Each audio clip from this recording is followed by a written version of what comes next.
2 дахь бичлэгийн тавтай морил. Өмнөх бичлэгийн маань үзсэн бүх хүмүүстээ баярлалаа. За тэгэхээр өмнөх бичлэгэн дээрээ би яагаад бичлэг хийх болсон шалтгаанаа тайлбарласан байгаа. За намайг Бука гэдэг.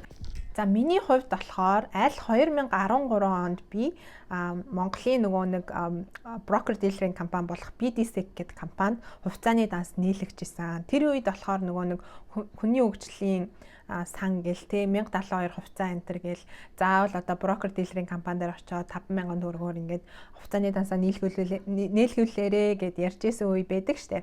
Тэр үед би оюутан байсан ч гэсэн ирээдүйд ингэж хувьцааны талаар ингэж мэдлэгтэй болно гэж мдээгүй ч гэсэн очиод би BDSEC дээр 50000 төгрөгөөр ингээд хувьцааны данс нийлгэж ирсэн 2013 онд.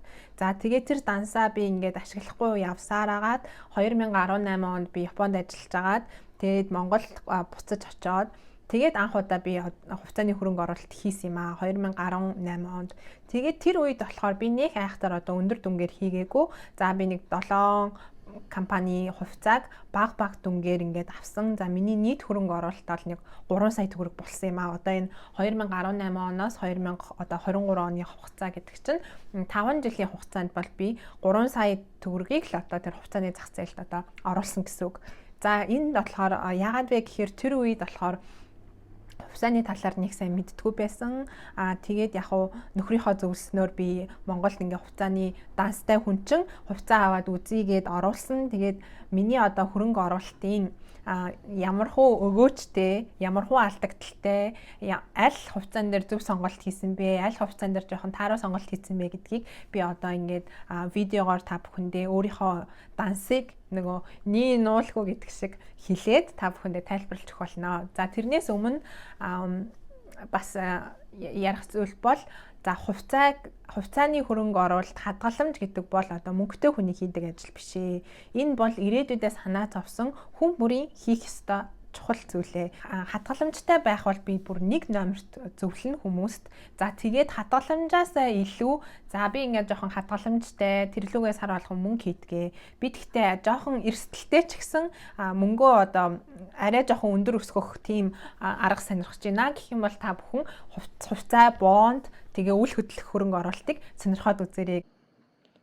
За та бүхэндээ би өөрийнхөө хэрэгэлдэг BDSEC application руу яаж орохыг харуулж байна. За та бүхэн маань эхлээд Google дээр компьютероос ороход BDSEC гэж хайгаад enter дараад тэгээд BDSEC-ийн маань өөрийнх нь веб хуудас гараад ирнэ. Тэгэнгუთ нь тийшээ дарж ороод уншихыг хүлээгээд за одоо ингээд сайт маань гараад ирнэ. Тэгээд энэ дээрээсээ баруун дээд буланд нь болохоор нөгөө өөрснийхөө хаяг руу хувийн аккаунт руу ордог руу дараад хэрвээ та бүхэн шинээр хаяг үсгэж байгаа бол бүртгүүлэх хэсэг дээр нь дараад бүртгүүлээд өөрийнхөө хаягийг үүсгэж болно. За бүгдээрээ харъя. Регистрийнхаа дугаар, нууц үг, имэйл, хаяг энтергээд тэгээ бүртгэлийн нь болохоор зайнаас Facebook-оор холбогдоод, Skype-оор ч холбогдоод бүртгэл хийлэгдэж болдог. За энэ бол би ингээд өөрийнхөө хаяг руу орсон байна. Миний ерөнхий хяналтын самбар харагдаж байна. Ямар хувьцаа надад байна гэдгийг. За одоо миний багц. Би ингээд багц үүсгэсэн байгаа өөрөө. За энэ бол нэг айхтар одоохондоо нэг ашиглахгүй байгаа. За хувьцааны ашигын тооцоолол гэж байна. За одоо энэ дээр өстө сайхан харагдаж байна. За ногоо маань мэдээж өсөлттэй яваа, улаан маань мэдээж бууралттай байгаа. За тэгэхээр надад одоогийн байдлаар 10 компани хувьцаа байгаа юм байна. Тэрний 5 нь өсөөд 5 нь буурсан. Та бүхэн маань одоо нэрээр нь одоо бүх хувьцаа чинь угаасаа товчилсан 3 нэртэй байгаа штэ. За би одоо та бүхэндээ анх оруулсан дүнгээ харуулж байна. 2,990,000 хувьцааг оруулаа. Шимтгэлээ төлсөний дараа одоогийн үнэлгээ нь болохоор 3,593 байгаа юм байна. Миний анх оруулсан 2,990,000 одоо 3,593 болцсон байгаа юм байна. Энэ бол 2018 оноос 2023 онд оруулсан нийт миний хувьцааны ашигын үзүүлэлт харагдаж байна. За одоо та бүхэндээ би өгөөжийн тооцоол руу орж үзүүлэх гэж байна. За одоо энэ дээр болохоор миний нийт хөрөнгө оруулалт гэдэг бол 3,62 мянга байгаа юм байна. Би тэгээд одоогийн үнэлгээ бол 3,500. Ашиг алдагдал бол 495 мянган ашигтай 16.7% гэж байна те. За эндээс Апу компани хувьцааг би анх 600 төгрөгөөр 430 ширхгийг авч ирсэн. За тэгээд энэ нийт хөрөнгө оруулалт маань 264 мянга байсан байна. Тэгсэн чинь Апу маань 5 жилийн дотор 128 дахин өсөөд миний оруулсан мөнгө 264-өөс 600 мянга болтлоо өссөн байна. Тэгэхээр би 340 мянган одоо ашигтай явж байгаа гэсэн үг. За одоохондоо би яг хувьцаагаа зараагүй байгаа болохоор надад одоо бодит бэлэн мөнгө олж ийн ашиг орж ирээгүй. Яг одоогийн байдлаар Апу өсөлттэй явж ийн маш сайн байна.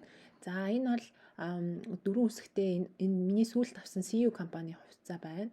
За 208 төгрөг та бүхэн боддоо 208 төгрөгөөр одоо Монголд бохж авахгүй чихэр одоо авж ийн үгүй юу те. Тийм л байна. Тэгэхээр за энэ маань болохоор бууралттай явж байгаа юм байна. Би та бүхэнд харуулж байна. Анх оруулсан хөрөнгөнөөсөө 76 мянгаыг би одоо алдцсан явж байгаа юм байна. Тэгээд 24.5% бууралттай байгаа юм байна. За энэ болохоор говь компани. За би хувьдаа бол говь компанийг олон улсад гарах юм бол Кашмираараа бас дэлхийд танигдах юм бол цаашдаа өсөх компани гэж бодоод яг хэдэн ширхэг хувьцаа авсан. За дараагийн миний авсан хувьцаа бол iTools байна. За iTools бол үнэхээр муу одоо буурсан байгаа. За энэ GTB бол Genco төр байгаа. За анх ерөнхийлөгч болж байхад нь би бас компаниудад те гадна дотны жуулчдад яагаад бас өсөх юм болов гэ хувьцааг нь авсан чинь 55%-аар буурсан байгаа. За энэ Lend сегмент байна. Lend бол одоо хамгийн муу одоо миний буруу хөрөнгө оруулалтуудын нэг одоогийн байдлаар 5 жилийн хугацаанд дандаа бууралттай яваа. Миний оруулсан 266 мянга 147 хүртэл буурсан явж байна.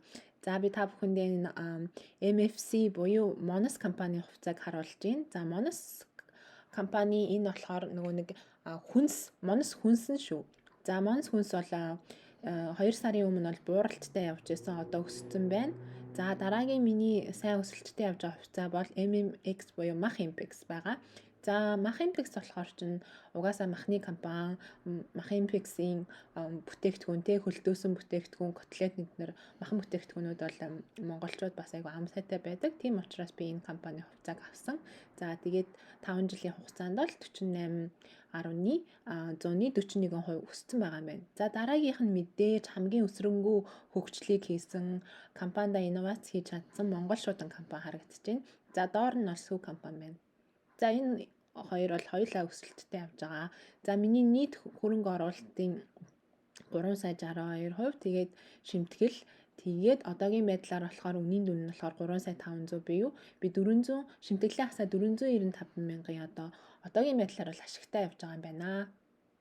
За ингээд энэ төрөний маань үнэт цаасыг эзлэх хуваар нь харуулсан. За энэ график дээр болохоор хамгийн сайн өссөн хувьцаа бол Апу, Сүү, Monos хүнс, Монгол шуудан, Mach Impex, iTools, CU, говь, Genco төр Lend сегмент. За Lend сегмент бол ингээд маш уналттай сүүлийн хэдэн жил явж байгаа байхаа гэж би бодож байна. За энэ бол ингээд за та бүхэн маань эхлээд хувьцаа авахын тулд энэ BDSEC-ийн дансанд мөнгөө байршуулна. Тэгээд